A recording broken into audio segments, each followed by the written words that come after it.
ছুটি দিয়ে দিন, মাঠে গিয়ে বরং ঘুড়ি ওড়াই। কি পণ্ডিত, ছাত্রছাত্রীরা পড়াশোনা কেমন করছে? ওরা পড়াশুনো করে কোথায়? বাড়ি গিয়ে কেউই বই খুলছে না। মানে বই পড়ে না? না, এই যে গুলটেকেই দেখুন, 1 থেকে 50 অবধি মুখস্থ, কিন্তু তারপর বলতে গেলেই হোঁচট খায়।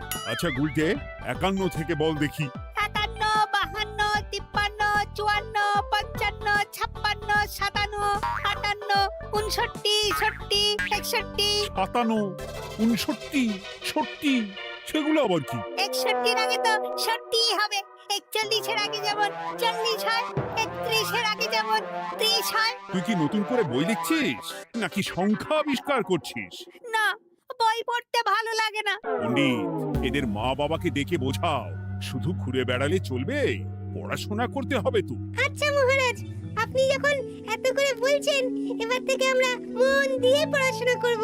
হ্যাঁ, আর বলিস না, তোদের গিন্নিমা আজকে চুনো মাছের চচ্চড়িটা যা বানিয়েছিল না, আহ, পুরো মাখন। গিন্নিমাতে এতদিন জানতাম সরষের তেল দিয়ে রান্না করতো, এখন কি মাখন দিয়ে রান্না করছেন নাকি? আরে দূর, মাখন দিয়ে রান্না করবে কেন? যাই হোক, বাদ দে। উফ, বিকেল বেলা আমাদের বাড়িতে চলে আসিস, তেলে ভাজা দিয়ে মুড়ি খাবো। আর সাথে একটু পেঁয়াজ কুচি আর শসা থাকলে একেবারে জমে যাবে। এ কি মন্ত্রী, তুমি এখানে দাঁড়িয়ে দাঁড়িয়ে গল্প করছো, কোনো কাজ নেই? রাজসভা তো একটু পরে শুরু হবে, তাই একটু ফাঁকা সময়ে। বুঝেছি। বেশি বকবক না করে রাজসভা এসো, আজকে একটা গুরুত্বপূর্ণ আলোচনা আছে। ঠিক আছে, আমি আসছি। তাহলে বিকেলে চলে আসিস। হ্যাঁ হ্যাঁ মন্ত্রী মশাই, একদম চিন্তা করবেন না।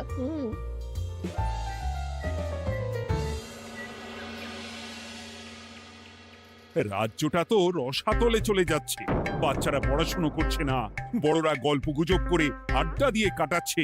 কি করা যায় কিছুই তো বোঝা যাচ্ছে না। কে গল্প গুজব করে আড্ডা দিচ্ছে মহারাজ? কে আবার? আমাদের মন্ত্রী।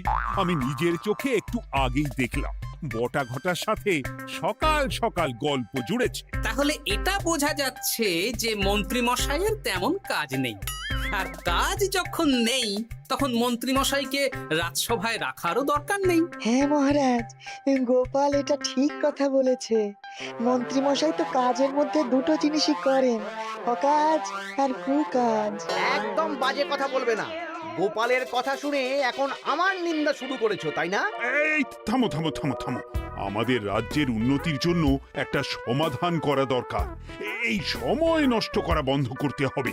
তাহলে মহারাজ, সবাইকে ফাঁকা সময়ে বই পড়তে হবে, পড়াশোনার মধ্যে থাকতে হবে, কারণ জানার কোনো শেষ নেই। তাহলে কি করা যায় বলো তো গোপাল? আমাদের রাজবাড়ির যে গ্রন্থাগার আছে সেটা তো বহু বছর ধরেই বন্ধ, ওটা খোলার ব্যবস্থা করুন মহারাজ। হ্যাঁ মন্ত্রী, তুমি নিজ দায়িত্বে গ্রন্থাগার খোলার ব্যবস্থা করো। অনেক দিন ধরে ধুলো ময়লা জমে আছে, সব পরিষ্কার করবে, আর পরিষ্কার হয়ে গেলে তোমরা সবাই গ্রন্থাগার থেকে বই নিয়ে পড়বে। বেশ। মন্ত্রী মশাই ভালো ভাষার ফেঁসেছেন। হ্যাঁ, জীবনটা তো শুয়ে বসে গুলতানি দিয়ে কাটিয়ে দিচ্ছেন, না হয় একটু কাজ করবেন আর কি। আর হবে না গল্প গুজব, হবে না ঠাট্টা হাসি। গ্রন্থাগার সাফ করতে গিয়ে মন্ত্রীর হবে হাঁচি কাশি। কথাটা বেশ ভালো বলেছে বিজ্ঞানী। ওনার দুটো কাজ, অকাজ আর কুকাজ। সে তো তুমি প্রসঙ্গ আনলে তাই। বেটারা আমাকে নিয়ে রসিকতা করছে। এই গোপালের বড্ড বার বেড়েছে, এমন চাল চালবো যে কেঁদে কুল পাবে না।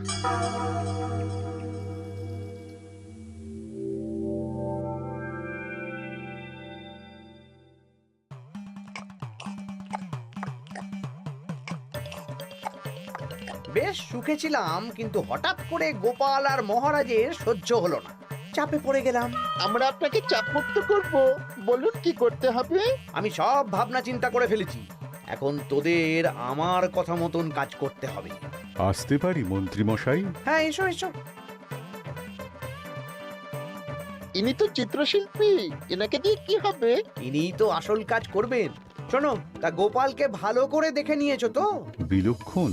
একটা পাতায় গোপালের ছবি আঁকতে হবে, ওপরে লেখা থাকবে কৃষ্ণনগরের ভবিষ্যৎ। কি গোপাল তো আপনার শত্রু, গোপালকে নিয়ে বই লিখছেন কেন? আমি বলছি, একটা পাতায় গোপালের একটা ছবি আঁকা হবে, যেখানে গোপালকে দৈত্য হিসেবে দেখানো হবে। বড় বড় দাঁত, বড় বড় কুলোর মতো কান। শোনো, নিচে একটু ফাঁকা রাখবে, যা লেখার আমি পরে লিখে দেব। আর আপনি মহারাজকে এই পাতাটা দেবেন? হ্যাঁ, আর বলবো যে গ্রন্থাগার পরিষ্কার করতে গিয়ে এই পুরনো পাতাটা পেলাম, তবে অনেক খুঁজেও বইয়ের বাকি অংশ কিচ্ছু পেলাম না মহারাজ।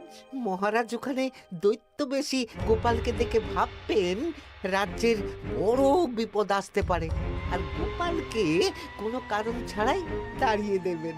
একদম তাই। কিন্তু একটা সমস্যা আছে। আবার কি সমস্যা? পুরনো পাতা বোঝাবেন কি করে? ছবি আঁকা হয়ে গেলে পাতাটা দুদিন রোদে ফেলে রাখবো, তারপর পাতার ধারগুলো একটু আঁকা বাঁকা করে কেটে দেব, সাথে আগুনের হালকা তাপ দিলে সাদা পাতা খুব তাড়াতাড়ি পুরনো দেখাবে। এটা ঠিক বলেছেন। আচ্ছা চিত্রশিল্পী, তাড়াতাড়ি ছবি এঁকে ফেলো। আমি কালকে সকালেই দিয়ে দেব। বেশ বেশ। আর বটা ঘটা, তোদের কালকে থেকে একটু আমার সাথে হাতে হাতে কাজ করতে হবে। হ্যাঁ, এসে আমরা আপনার সুখে দুঃখে পাশে থাকবো।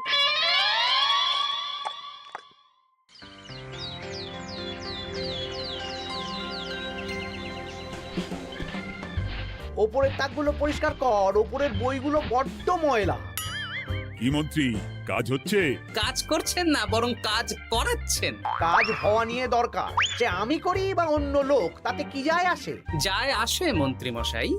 আমাদের এই গ্রন্থাগারে এত দামি দামি প্রাচীন দুষ্প্রাপ্য বই আছে, যদি কোনো বই চুরি হয়ে যায় তার দায় কে নেবে? এটা গোপাল ঠিক বলেছে। আমি তো এখানেই আছি, বটা ঘটা সাহস আছে নাকি বই সরানোর? বেশ, তাহলেই ভালো।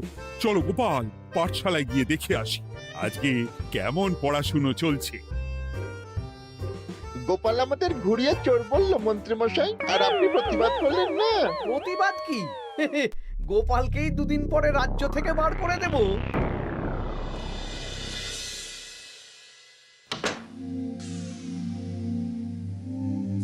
মন্ত্রীমশাই, ছবি আঁকা হয়ে গেছে। কই দেখি দেখি দেখি।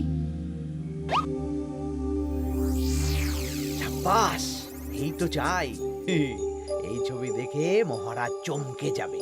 এবার পাতা পুরনো করার কাজটা করে ফেললেই কেল্লা ফতে।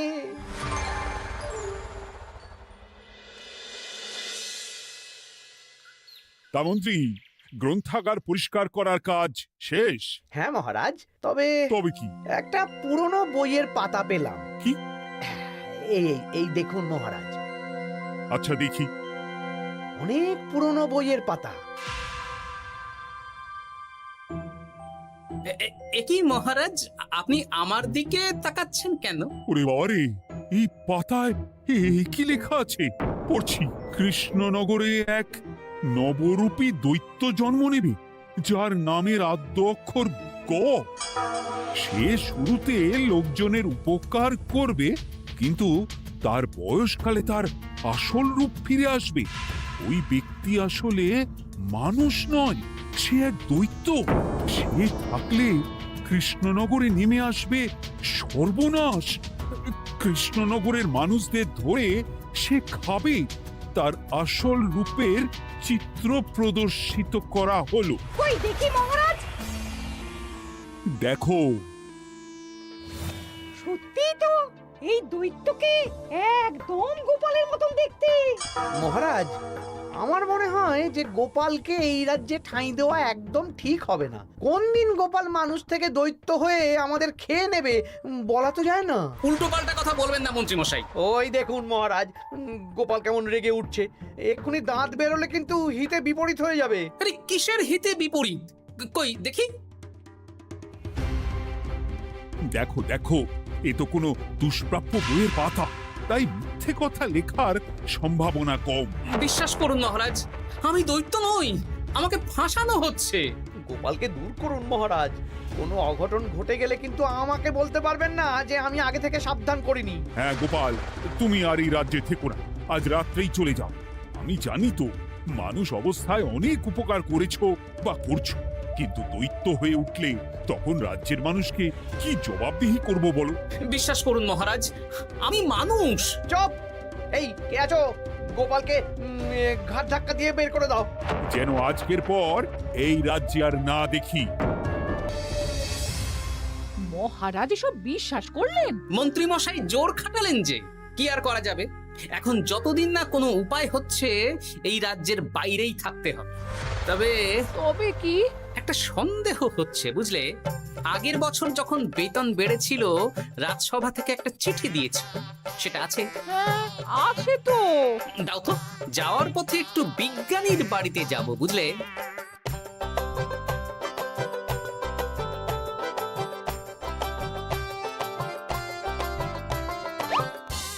এবার চলো। আমিও বুঝতে পারছি গোপাল, এটা গভীর ষড়যন্ত্র। শোনো, তুমি একটা কাজ করো। ওই পাতার লেখাটা দেখে আমার মনে হলো হাতের লেখাটা খুব চেনা চেনা। তুমি একবার এই চিঠিটার সাথে মিলিয়ে দেখো তো। মন্ত্রী মশাইয়ের হাতে লেখা চিঠি। বেশ, আমি তাহলে কায়দা করে পাতাটা নিয়ে এসে পরীক্ষা করব। তা কোথায় থাকবে এখন? কদিন ওই শ্বশুর বাড়ি, আর আমি তোমার সাথে দেখা করার জন্য রোজ রাতে আসবো। বেশ।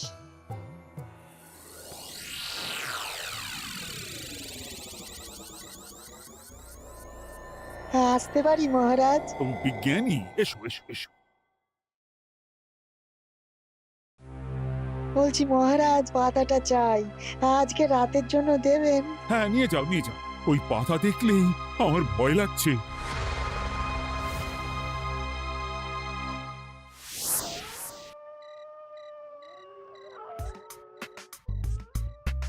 এ তো হাতের লেখা হুবহু এক, একদম মিলে যাচ্ছে। তার মানে এই হাতের লেখা মন্ত্রী মশাইয়ের, আর এই বই রোদে ফেলে রেখে হলুদ করা হয়েছে। আসতে পারি বিজ্ঞানী? এ কি, এ কে তুমি?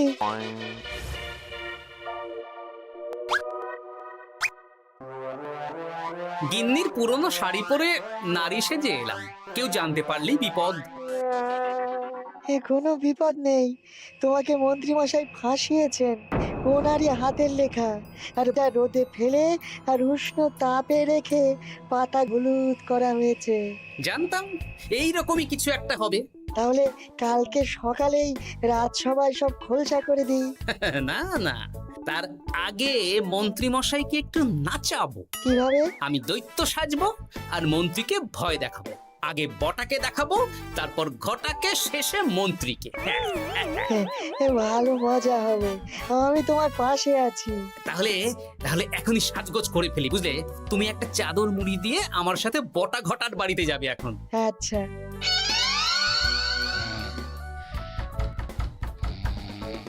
হে,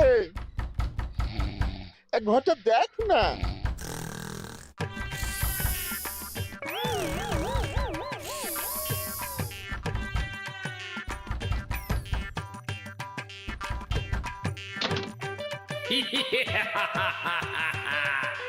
আমি তোকে খাবো, আমি দৈত্য গোপাল।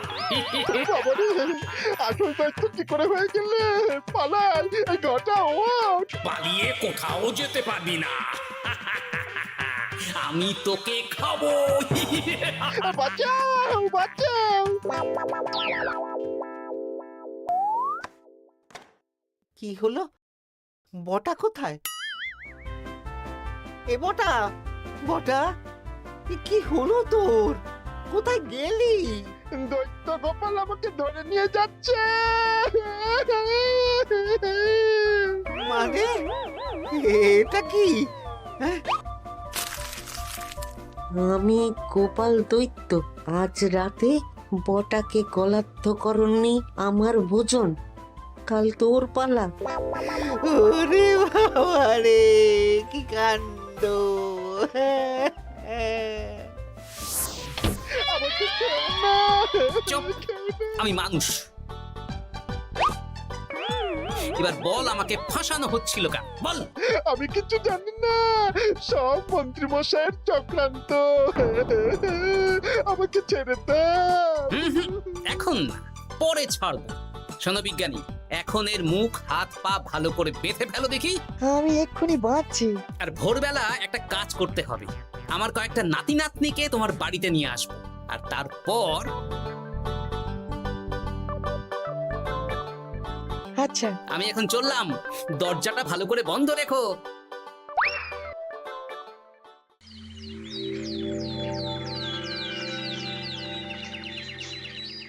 কি সব উল্টো পাল্টা বলছিস? সত্যি কালকে গোপালের দৈত্য এসেছিল। আরে গোপাল তো রাজ্য ছেড়ে চলে গেছে, আমি কড়া পাহারা বসিয়েছি। গোপাল এই রাজ্যে আর ঢুকতেই পারবে না। কিন্তু ওর দৈত্য এসেছিল। আরে দূর, তুই স্বপ্ন দেখেছিস। সকাল সকাল মাথা খারাপ করাস না ঘটা, কাজ আছে। সত্যি বলছি। চুপ!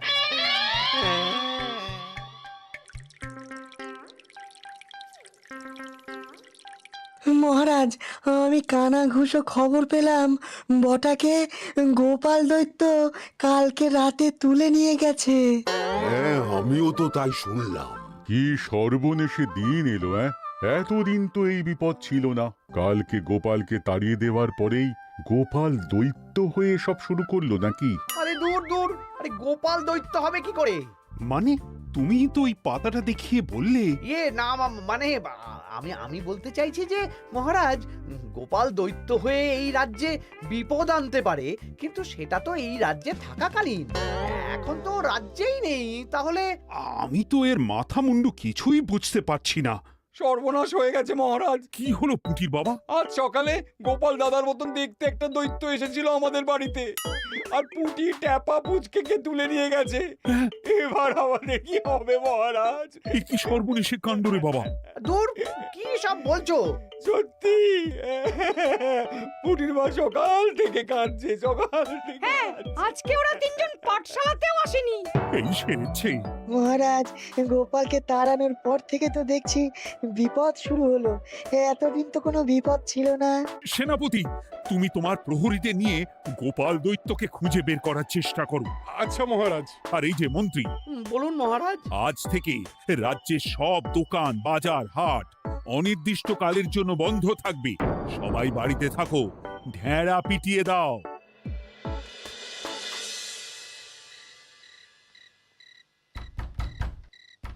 কে? আমি দরজা খুলবো না। এই দরজা খোলো, আমি বিজ্ঞানী।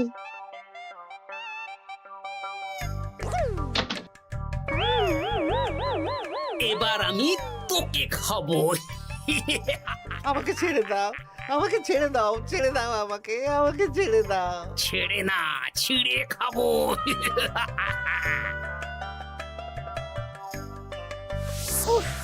এই তো দাদু চলে এসেছো। এরকম শুয়ে বসে থাকতে ভারী মজা। এ কি বটা, তোর কিছু হয়নি? না না, কাল একটু ভয় পেয়েছিলাম। না, কিছু হবেও না। এই মন্ত্রীর সব চক্রান্ত ধরা পড়ে গেছে। আমি চাইলেই মহারাজের কাছে মন্ত্রীর নিজের হাতের লেখা বইয়ের ব্যাপারে বলতে পারতাম, কিন্তু আমি চাই মন্ত্রী মশাই নিজের মুখে নিজের দোষ স্বীকার করুক। আর সেটা করানোর দায়িত্ব তোর হাতে। আমি কি করব? কাল সকালে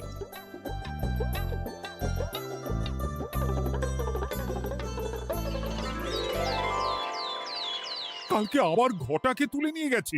ও সেনাপতি, তুমি কি করছো? আমি তো দেখতে পাইনি গোপালকে। দূর! মহারাজ, মহারাজ, কি ঘটা, কি অবস্থা তোর? অনেক কষ্টে পালিয়ে এসেছি। গোপাল খেতে গিয়েও খায়নি আমাকে। মানে ও বলছে আপনাকে খেতে চায়। গোপাল কি দৈত্য নাকি যে আমাকে খাবে? হ্যাঁ, ভয়ানক দৈত্য। এই তো আমি পাতাটা এনেছি, দেখো তো একবার। হ্যাঁ, এইরকম। ওরে বাবা, কি ভয়ানক! এই গোপালটা কি শুরু করেছে বলতো? গোপাল দৈত্য হবে কি করে? এই ছবির নিচের লেখাটা তো আমার, তুই জানিস না নাকি? না মানে কিছু না। তোমার লেখা মানে? না না, আমার লেখা না, মানে আমি খুঁজে পেয়েছি আর কি।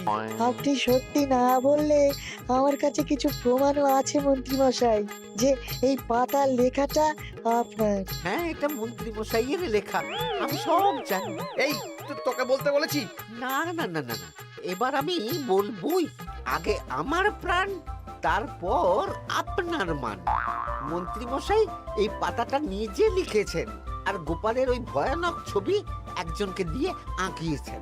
রোদে রেখে ও আগুনে উষ্ণ তাপে পাতাটা হলুদ করেছেন আর ধারগুলো আঁকা বাঁকা করে কেটেছেন যাতে দেখে পুরনো মনে হয়।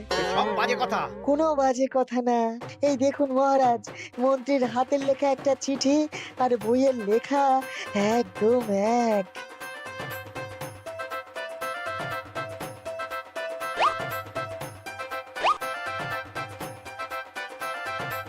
এ কি মন্ত্রী? না মানে কিন্তু গোপাল যদি সত্যিই দৈত্য না হয় তাহলে বাচ্চাগুলোকে আর বটাকে কে ধরে নিয়ে গেল? আমিই ধরে নিয়ে গিয়েছিলাম। অনেক সময় সোজা আঙুলে ঘি না উঠলে আঙুল বাঁকাতে হয়, তাই এই ছোট্ট নাটক। সবাই সুস্থই আছে। এবার মন্ত্রীকে আমি মেরে অসুস্থ করে দেব। সুস্থ মানুষকে দৈত্য বানিয়ে দিলে, হ্যাঁ?